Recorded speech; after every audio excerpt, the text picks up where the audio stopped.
Hai, selamat datang kembali di channel Sebuah Tanda Tanya. Hari ini kita akan membahas tentang kasus tragis kematian Prada Lucky Namo.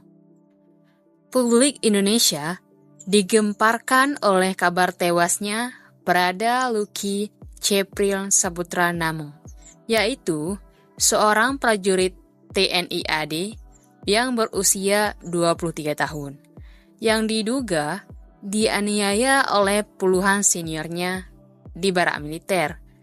Drama ini bermula saat Prada Lucky meninggal pada tanggal 6 Agustus 2025, setelah 4 hari dirawat di RSUD Airemo, Nagekeo, NTT.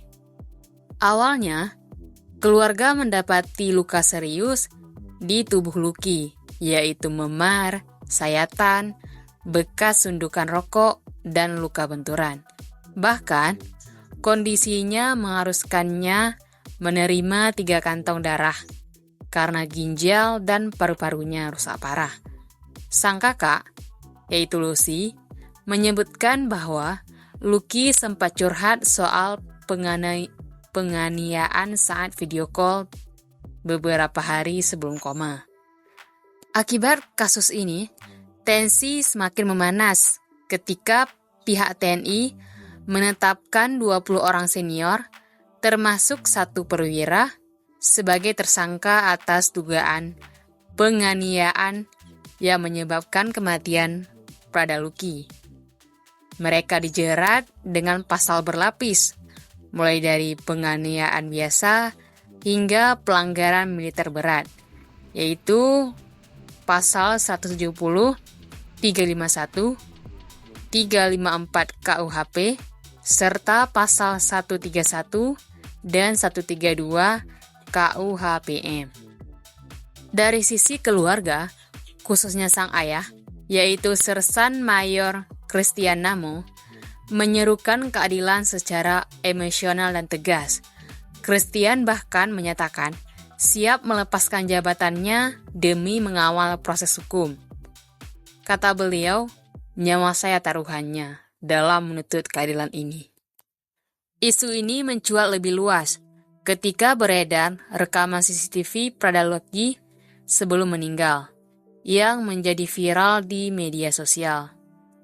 Meski keaslian dan maknanya masih dalam proses penyelidikan. Menko Polhukam Budi Gunawan juga turun tangan dalam proses hukum yang berlangsung secara transparan dan profesional. Menko juga meminta harus adanya evaluasi sistem pembinaan dan pengawasan internal di Badan TNI agar kejadian serupa tidak terulang. Secara hukum, perjuangan ini belum selesai. Meskipun sudah ada tersangka dan investigasi berjalan, kasus ini telah mengoyak kepercayaan publik terhadap institusi militer. Hal ini merupakan contoh klasik dari trust collapse, yaitu ketika kepercayaan yang runtuh tak mudah dipulihkan hanya dengan proses hukum saja. Kasus ini pun menjadi simbol bahwa bukan sekedar penganiayaan individu, tapi luka mendalam dalam sistem yang seharusnya melindungi prajurit muda. Prada Lucky menjadi sosok yang berbicara lebih dari sekedar narasi dan menjadi bukti bahwa hati nurani ini yang diuji.